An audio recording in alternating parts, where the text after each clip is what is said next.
자, 지금 우리는 새해를 앞두고 있어요. 우리 장로님이 아까 기도를 하셨다시피 이제 일주일밖에 남지 않았죠. 이제 2024년도 새해를 앞두고 있습니다. 새해를 맞아 여러분들의 기도 제목은 과연 무엇입니까?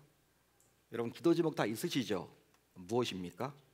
제가 여러분들에게 각자 종이를 나눠드리면서 기도 제목을 좀 적어주십시오라고 이야기를 하면, 요청을 드리면 아마도 여러분들 대다수는 건강이라고 답을 할지도 몰라요. 건강하면 좋겠다.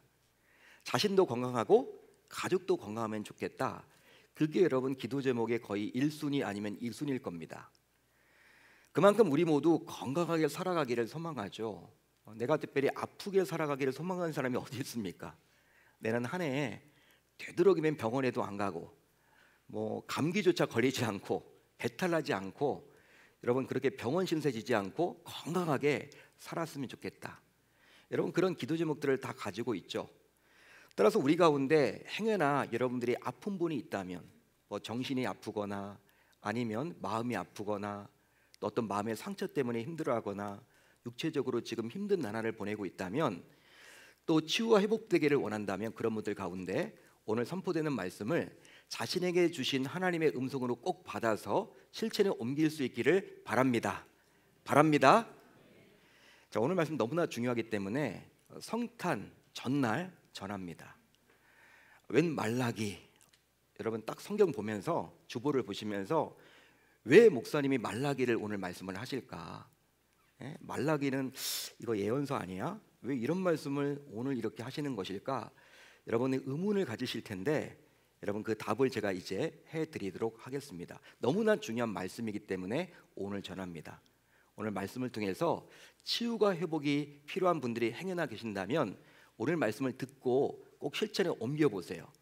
그 실천에 옮김으로 말미암아 여러분들의 아픈 모든 부분이 치유받고 회복되기를 주님의 이름으로 축원합니다. 하나님의 사전한 뜻을 가진 말라기는 구약시대의 마지막 선지자입니다. 자, 이런 말라기 선지자에 의해서 기록된 말라기서 역시 구약 성경 가운데 가장 나중에 기록이 되었어요. 그는 세례 요한이 올 것을 예언했고 예수님이 오신다라는 사실도 모르지 않았습니다. 말라기 선지자는 유다 백성들이 율법을 지키려는 노력을 절반밖에 하지 않았다라고 한탄하고 있어요. 야, 기왕이면 율법을 제대로 지켜야지, 말씀대로 살아야지 왜 50%만 지키냐. 지금 말라기 선지자가 한탄합니다. 아쉬워합니다. 실제로 당시 유다 백성들은 하나님께 희생 제물을 바쳤습니다. 당시는 예배가 아니라 제사였죠. 제사를 드릴 때 제물을 가지고 갔습니다. 희생 제사를 드렸는데, 희생 제물을 바쳤는데 동물이나 곡식 중에서 쓸모없는 것, 즉 흠 많은 것을 골라서 바쳤다라는 거예요. 하지만 율법에 나오듯이 하나님께 제물을 드릴 때 어떻게 바쳐야만 합니까? 어떻게 드리게 되어 있습니까? 우리는 잘 알고 있죠. 흠없고 순전한 것을 구별하여 골라 바쳐야 돼요. 그게 율법에 나와 있습니다. 그런데 그들은요, 자기들이 더 좋은 것을 가져버렸어요. 내 걸 여러분 더 챙기고 하나님께서는 예배 드린 척만 한 거예요. 여러분 찌꺼기만 갖다 드린 겁니다. 한마디로 흠이 있는 것, 좋지 않은 것, 그걸 가지고 이렇게 드렸다라는 거예요. 예배를 드린 척만 했다라는 것이죠. 여러분 당시 백성들이 이처럼 예배를 자기들 멋대로 드릴 수 있었던 것은 하나님께서 자신들의 마음을 살피지 못할 것이라고 여겼기 때문이에요. 하나님이 아시겠어? 이렇게 예배 내가 드리고 있는데 하나님이 과연 내 마음을 알까? 여러분 그런 아니라는 생각 때문에 그렇게 율법을 어겨가면서 제물을 갖다 바쳤습니다.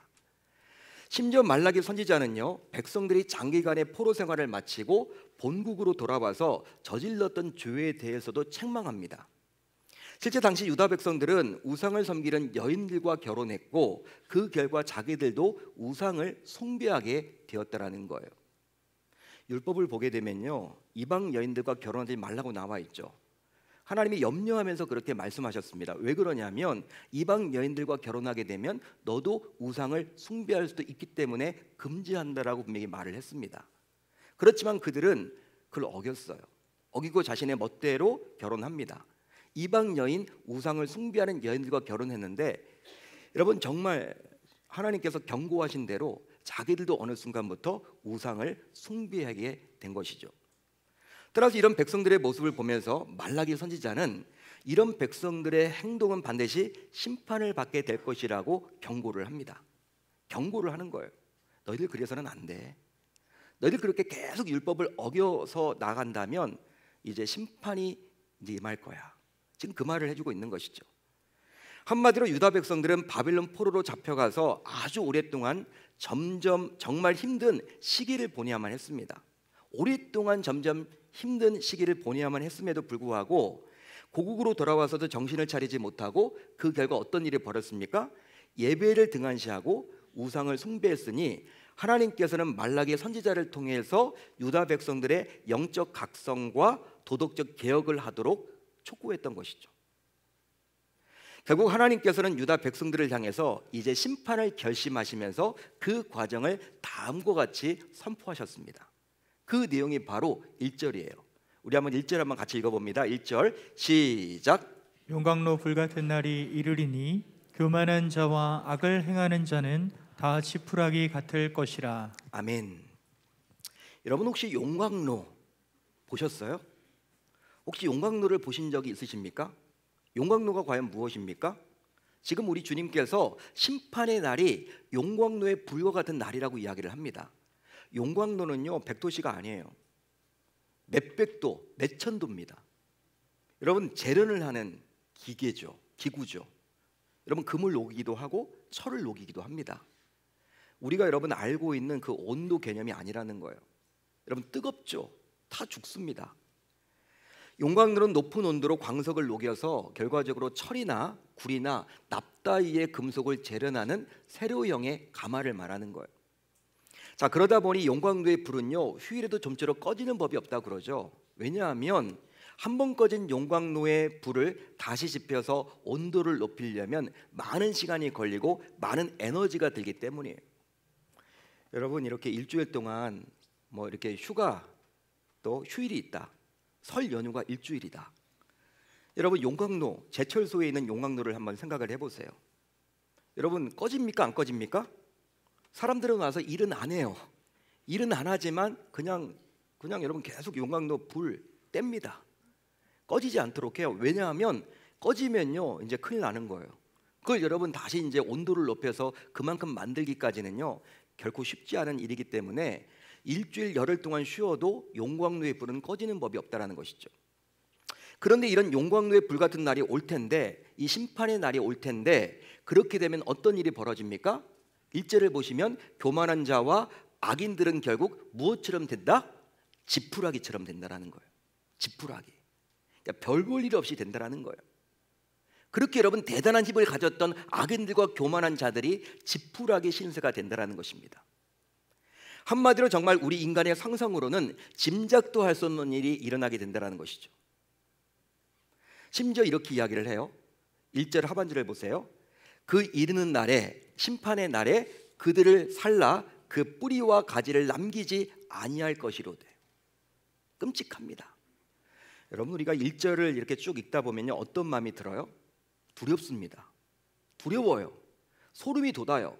그 이유는 바로 무엇이냐면 심판의 날이 이르게 될 때 악인들과 교만한 자들이 받을 심판의 내용이 아주 구체적으로 디테일하게 잘 기록이 되어 있기 때문에.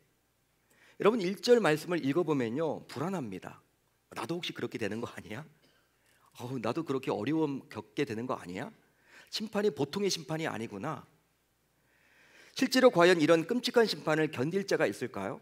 한번 여러분들이 생각을 해보세요. 용광로의 불같은 곳에 들어가게 되는데 타 죽지 않을까요, 여러분? 이 말씀을 듣는 여러분들은 이런 심판을 이겨낼 자신이 있으십니까? 여러분들에게 묻고 싶습니다. 자, 그런데요, 오늘 본문 2절을 보세요. 이제 2절을 보십시오. 2절을 보시면 이런 무서운 심판이 선포되었는데 한 줄기 소망의 메시지를 전해주고 있습니다.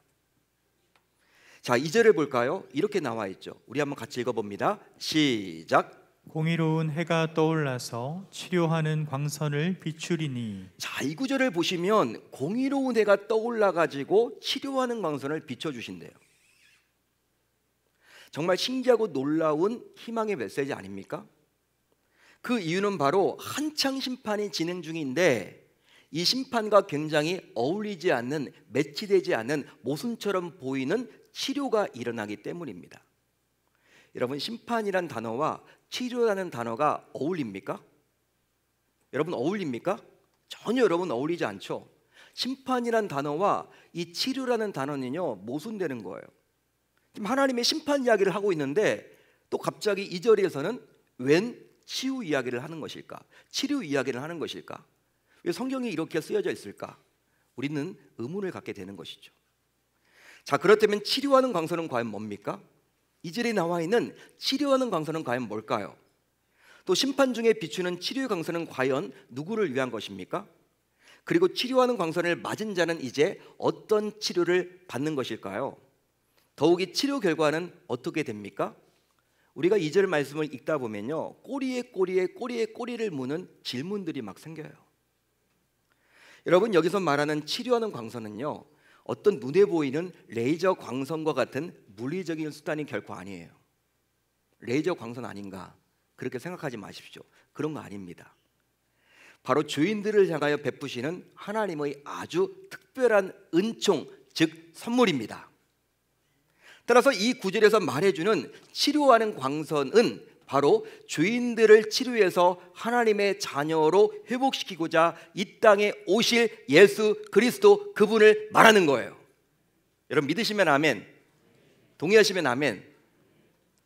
실제로 말라기 선지자가 활동하는 당시는 예수님이 오시기 전 약 400년 전이었어요. 말라기와 여러분 신약 성경 있죠? 400년 간격이 있습니다. 여러분, 400년 동안 하나님은 침묵하셨어요. 말라기의 선지자를 끝으로 침묵하십니다. 400년 동안 말을 하지 않습니다. 선지자도 세우지 않습니다. 여러분, 이제 말라기 선지자 다음에 세례 요한이라는 선지자가 나오지 않습니까? 세례 요한, 그 간격이 무려 400년이라는 거예요. 그런즉 치료하는 광선을 이야기해 주므로 약 400년 뒤에 오실 예수님에 대해서 미리 하나님은 예언해 놓고 있는 거예요. 그렇습니다. 예수님께서는 병들고 지친 우리를 고치시려고 치료하는 광선으로 우리 곁에 오셨습니다. 할렐루야, 할렐루야. 따라서 누구든지 예외 없이 예수님께서 베푸시는 치료하는 광선을 받게 되면 모든 영과 육의 죄와 질병에서 깨끗함을 받게 됩니다. 실제로 복음서에 나오는 예수님의 공생애를 한번 떠올려 보세요. 예수님이 어떤 일을 하셨습니까? 귀신을 내어 쫓았어요. 아픈 자들을 치유해 주셨습니다. 그뿐 아니라 죄인들에게서 죄를 깨끗하게 용서해 주셨다라는 거예요. 자, 그렇다면 이런 육신과 정신의 질병뿐만 아니라 영적인 질병인 죄까지 깨끗하게 고쳐주시는 예수님의 치료하는 광선은 과연 어느 누가 받게 될까요? 이 부분이 중요하겠죠. 어느 누가 여러분 받게 될까요? 오늘 말씀에 나와 있는 치료하는 광선, 예수님께서 베푸신다는 이 치료하는 광선은 어느 누가 받게 되는 것일까요? 바로 여호와의 이름을 경외하는 자가 받게 됩니다. 자, 어디에 나와 있습니까? 2절 상반절에 나와 있죠. 우리 한번 같이 읽어봅니다. 시작. 내 이름을 경외하는 너희에게는 공의로운 해가 떠올라서 치료하는 광선을 비추리니. 아멘.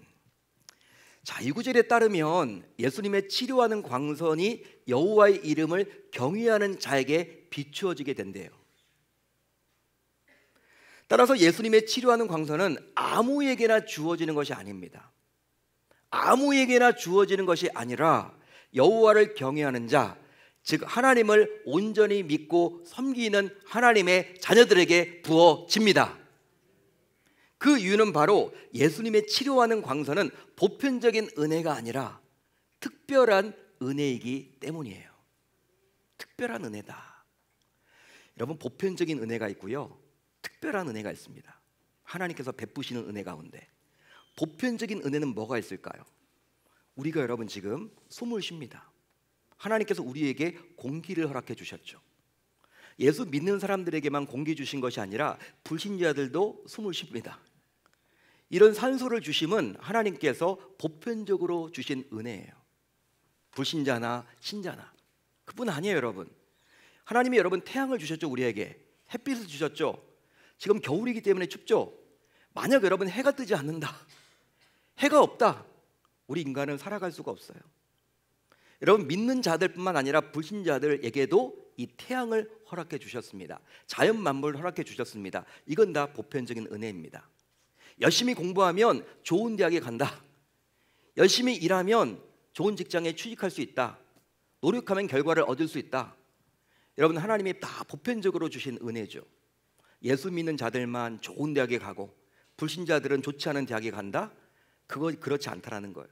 이게 바로 보편적인 은혜예요. 그런데 오늘 말씀에 나와 있는 여러분 치료하는 광선은 그 보편적인 은혜가 아니라 특별한 은혜입니다. 바로 하나님의 자녀들에게만 주신 특별한 은혜임을 믿을 수 있기를 바랍니다. 한마디로 누구에게나 주어지는 은혜가 아니라 하나님을 공경하고 두려워하는 자에게 특별하게 주어지는 제한적인 은혜라는 거예요. 그런즉 누구든지 주의 이름을 부르는 자는 구원을 받으리라. 정말 이렇게 바울이 고백했듯이 반드시 주의 이름을 부르는 신앙적 결단과 신앙 고백이 선행될 때 치료하는 광선이신 예수님께서 그의 연약한 모든 부분을 치료해 주시고 회복시켜 주십니다. 여러분, 아무에게나 주시지 않는다라는 거예요. 오늘 말씀에 나와 있는 치료하는 광선, 이걸 받으시려면 만군의 여호와 하나님을 경외하십시오. 하나님을 하나님으로 인정하십시오. 하나님을 두려워하십시오. 하나님은 좋은 분 맞습니다. 그렇지만 심판도 내려주시는 분이십니다. 하나님은 정말 우리에게 좋은 아버지 되시지만 우리가 잘못된 길로 갈 때는 채찍도 드시는 분임을 믿을 수 있기를 바랍니다. 그렇기 때문에 우리가 하나님을 하나님으로 인정한다, 말씀에 순종하는 것이죠. 그게 바로 여호와를 경외하는 거예요. 그 자들만 오늘 말씀에 나와 있는 치료하는 광선, 이것을 받을 수 있다라는 사실이에요. 따라서 우리 역시 치료하는 광선이신 예수님으로부터 치료를 받아서 진정으로 회복하기를 소망한다면 여호와를 경외하는지, 즉 여호와를 공경하고 두려워하는지, 여호와를 여호와로 인정하고 있는지 다시 한번 자신의 신앙을 세밀하게 점검해야 할 줄로 믿습니다. 여러분, 그렇다면 특별한 은혜인 치료하는 광선이 비추어지게 될 때 이제 과연 어떤 일이 일어나게 될까요? 치료하는 광선이신 예수님께서 임하게 될 때 어떤 일이 벌어지게 됩니까? 바로 완전한 회복이 일어나게 됩니다. 할렐루야, 할렐루야. 완전한 회복이 일어난다라는 거예요. 어디 나와 있습니까? 2절 하반절에 나와 있죠. 2절 하반절을 보시면 이렇게 나와 있습니다. 너희가 나가서 외양간에서 나온 송아지같이 뛰리라. 자, 이 구절을 보시면요, 예수님의 치료를 받게 되었을 때, 예수님께서 비추시는 치료하는 광선을 받게 되었을 때 외양간에서 나온 송아지처럼 뛴답니다. 이것은 온전한 치료, 즉 완벽한 치료가 나타났다라는 증거예요. 쉽게 말하면 각종 죄와 질병으로 인해서 외양간에 갇혀 지내야만 했던 송아지와 같은 자들이 예수님의 치료하는 광선으로 결과적으로 그 누구도 제어할 수 없을 만큼 강하고 힘차게 뛸 수 있게 될 줄로 믿습니다. 즉 외양간에 갇혀 지내던 송아지가 이제는 어떻게 변합니까? 새로운 일을 할 수 있는 자유로운 송아지, 뛸 수 있는 송아지, 심지어 재구실을 할 수 있는 송아지로 회복된다라는 거예요. 실제로 사도행전 3장을 보세요. 사도행전 3장을 보시면 예수님의 치료하는 광선으로 완전히 인생이 뒤바뀌어진 한 사람이 등장을 합니다. 이 사람은요, 나면서부터 안진병이었어요. 무려 40년 동안이나 안진병이었습니다. 안진병이기 때문에 누가 여러분 먹을 거 갖다 줄 때만 먹을 수 있어요. 여러분, 구걸하는 인생이었습니다. 매일매일 성전 미문 앞에 앉아가지고 한 푼 줍쇼, 한 푼 줍쇼. 얼마나 인생이 비참합니까? 장애만 가진 것도 힘든데 돈도 없어요. 거지입니다, 거지. 이런 하루 인생이 어디 있습니까? 비참한 인생이었죠. 그런데 그러던 어느 날 안진뱅이는 기도하러 성전에 올라갔던 베드로와 요한을 보게 되었고 그들에게 한 푼 줍시오 한 푼 줍시오 합니다.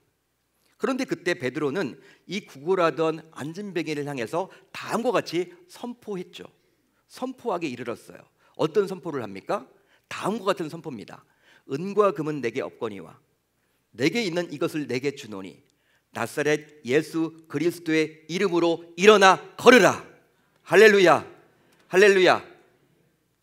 결국 예수님의 치료하는 광선을 받게 된 이 안진뱅이는 놀랍게도 발과 발목이 곧 힘을 얻어서 뛰어서서 걷게 되었습니다. 할렐루야, 할렐루야. 이처럼 예수님의 치료하는 광선은 나면서부터 안진뱅이였던 소망 없는 그를 뛰도록 만들었습니다. 그리고 걷도록 만들었다는 사실이에요. 이건 온전한 회복이죠. 완전한 회복입니다. 그뿐 아니에요. 또 어떤 일이 벌어집니까? 궁극적으로 승리하게 됩니다. 궁극적으로 승리하게 됩니다. 예수님의 치료하는 광선은 모든 원수의 삶을 지배하여 결과적으로 다시는 원수의 발 아래 굴복하지 않도록 해준다는 거예요. 실제로 오늘 보면 3절을 보세요. 이렇게 나와 있죠. 우리 한번 같이 읽어봅니다. 3절 시작. 너희가 악인을 밟을 것이니. 이렇게 나와요. 너희가 악인을 밟을 것이다. 자, 이 구절에서 볼 수 있는 악인은 바로 죄의 오염을 주도했던 사탄의 세력을 말합니다. 사탄의 세력. 따라서 이 구절은 예수님의 치료하는 광선을 받은 자는 사탄의 세력을 밟게 된다는 거예요. 사탄의 세력을 밟게 된다. 그 결과 사탄의 세력에 치료하는 광선을 받은 자의 발바닥 밑의 재처럼 갇혀 지내게 되는 것이죠. 그런즉 예수님의 치료하는 광선으로 회복된 하나님의 자녀들은 더 이상 사탄의 세력에 의해서 움츠릴 필요가 없습니다. 없습니다. 이미 여러분들은 이겼다라는 거예요. 여러분 사탄 두렵죠? 두려워하지 마세요. 신앙이 약해질 때 두려워합니다. 이미 여러분 우리는 이긴 게임입니다. 예수 그리스도가 십자가에 달려 죽으셨고 3일 만에 부활하신 그 사건으로 인해서 이미 예수의 권세로 우리는 사탄에게 이길 수 있는 힘을 갖게 되는 거예요. 바로 하나님의 자녀들은 궁극적으로 승리하게 되어 있는 것이죠. 실제로 창세기 3장 15절을 보게 되면요, 첫사람 아담이 죄를 짓도록 유혹했던 뱀에게 이제 하나님께서는 다음과 같이 말씀하사 장차 오실 그리스도께서 사탄의 세력을 박살낼 것이라고 이미 말하고 있어요. 이미 이긴 게임이라는 것이죠. 어떻게 이야기를 했습니까? 지금 하나님이 뱀에게 이렇게 이야기했습니다. 여자의 후손이 내 머리를 상하게 할 것이요. 이긴 게임입니다. 우리는 두려워할 필요가 없죠. 사탄의 세력을 두려워할 필요가 없습니다. 따라서 이미 예수님께서 이 땅에 오셔서 사탄의 세력을 박살냈기에 치유하는 광선을 받은 하나님의 자녀로서 이제 저와 여러분들 모두 보다 당당한 승리자의 모습으로 살아가야 할 줄로 믿습니다. 믿습니다. 사랑하는 성도 여러분, 이제 내일은 성탄절입니다. 여러분, 성탄절이 어떤 날입니까? 예수님께서 치료하시는 광선으로 우리 곁에 오신 기쁜 날이에요. 기쁜 날입니다. 하지만 그분의 오심은 너무나도 초라했고 낯띠 낮은 모습이다 보니 사람들은 그분이 가졌던 치료하는 광선조차 믿지 않았으며 오히려 대적하게 이르렀죠. 예수님은요, 베들레헴 땅에서 태어났습니다. 그렇지만 어린 시절, 유전 시절을 어디서 오랫동안 보냈냐면 나사렛이란 동네였어요. 당시 유대 사회는요, 이 나사렛, 촌동네, 별 볼 일 없는 곳, 나사렛에서 무슨 선한 것이나, 당시 사람들은 그렇게 여겼던 곳입니다. 비천한 곳이었습니다. 그러다 보니까 예수님께서 치료하는 광선으로 오셨음에도 불구하고 인정하지 않는 분위기였어요. 믿으려고 하지 않았습니다. 예수님 자체도 믿지 않았지만 그분이 치료하는 광선, 그 능력을 가지고 있는 분임을 인정하기 싫어했습니다. 그게 당시 분위기였어요.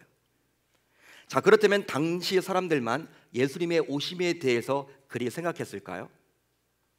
그러면 이 시대를 살아가는 우리는 과연 어떤 생각으로 예수님의 오심을 맞이하고 있습니까?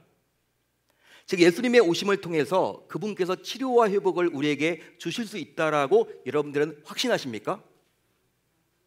여러분, 만약에 치료하는 광선이신 예수님께서 내 곁에 오지 않았다면, 치료하는 광선이신 예수님께서 나에게 오시지 않았다면 나 역시 악인처럼 밟힐 것이고 심지어 발바닥의 재처럼 회복 불가능한 자였음을 이 시간 우리 모두 고백해야 하는 거예요. 물론 예수님을 믿지 않은 자들 역시 신자인 우리처럼 성탄절을 즐기고 보냅니다. 성탄절이 우리에게만 의미가 있는 것이 아니라 불신자들도 의미가 있다고 그러잖아요. 나름대로 성탄 시즌 해가지고. 그렇지만 분명한 것은 이 불신자들은 어느 순간 악인처럼 밟히게 되어 있고요, 발바닥의 재와 같이 심판을 받게 된다는 것을 우리 모두 놓쳐서는 아니 되는 거예요. 자, 그렇다면 매년 성탄절을 우리가 맞이하고 있는데, 이제 오늘 말씀을 들었기에 이번 성탄절을 맞이하면서 이제 신자인 저와 여러분들은 어떤 자세를 가지고 내일 성탄절을 맞이하면 좋겠습니까? 바로 예수님께서 치료하는 광선으로 우리의 모든 죄와 질병에서 회복하도록 해주셨기에 우리 모두 그 치유와 회복을 누리며 이번 성탄을 보내야만 하겠습니다. 그리함으로 신자인 우리 가운데 시급히 치유가 필요할 분이 계신다면 이 치료하는 광선으로 완전히 회복되는 놀라운 역사가 나타나기를 바랍니다. 그런즉 이제 우리 모두 결단을 해보자고요. 뭘 결단을 해보냐? 예수님을 치유자로 믿어 봅시다.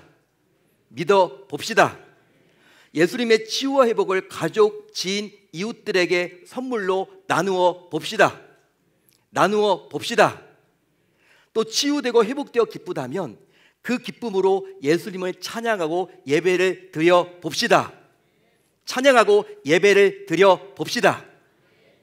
여러분, 내일은 우리 주 예수 그리스도께서 치유하는 광선을 우리에게 비추고자 이 땅에 오시는 성탄절이에요. 아주 여러분 중요한 날, 귀한 날입니다. 따라서 성탄절은 철저하게 주인공이신 예수님을 위해서 보내야만 하는 거예요. 여러분, 성탄절의 주인공은 누구입니까? 내가 아니라 누구예요? 그리스도. 하지만 이 세상은 어떠할까요? 지난 금요일 오후부터 내일까지 이어지는 성탄 연휴를 맞아가지고 공황이 바글바글하대요. 공황이 즐기려고. 물론 여러분, 우리가 여행 갈 수도 있죠. 특별한 이유가 있을 거예요. 나름 관광지마다, 여행지마다 사람들이 붐빕니다. 이런저런 이유로 성탄절을 즐기려는 목적 때문에 그리 붐비겠죠. 하지만 이제 내일 앞으로 다가오는 성탄절을 맞이하는 신자인 저와 여러분들은 분명히 달라야만 한다는 거예요. 따라서 우선 치료하는 광선을 비추고자 이 세상에 오신 예수님을 찬양해야 하기에 성탄 축하 예배를 반드시 드려야 할 줄로 믿습니다. 따라서 내일 오전 11시에 온 가족과 함께 예배당에 나와서 예수님의 오심을 축하하며 찬양하는 예배를 온전히 드려야만 하겠죠. 오늘 드렸으니까 내일 안 나오겠다, 그래서는 아니 되는 거예요. 내일 정말 중요한 날입니다. 그뿐 아니에요.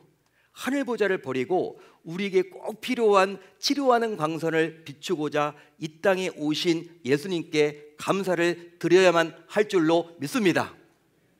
그런즉 예수님께 감사한 만큼 감사하는 그 마음을 담아서 예물도 정성껏 준비해서 예배에 참석하십시오. 더욱이 아직 치유하러 오신 예수님을 모르는 자들이 있다면, 예수님이 어떤 분이야? 예수님이 왜 오셨어? 모르는 분들이 있다면 그들에게 이 복된 소식을 알려서 내일 함께 예배를 드리러 나왔으면 좋겠습니다. 그게 바로 치료하는 광선을 비추고자 이 땅에 오신 예수님의 뜻이라고 우리는 확신하기 때문이죠. 그리함으로 예수 나의 치료자라는 찬양도 있듯이 정말 주님이 부르시는 그날까지 치유가 필요하고 회복이 필요할 때마다 우리 주님의 치료하는 광선을 통해서 항상 치료되고 회복되는 놀라운 기적을 맛보는 저와 여러분들이 다 되실 수 있기를 우리 주님의 이름으로 축원합니다. 그렇게 멋지게 살아가는 저와 여러분들이 한번 되어보셨으면 좋겠습니다. 그렇게 하겠다라고 다짐하고 결단하고 돌아갈 수 있기를 당부드립니다.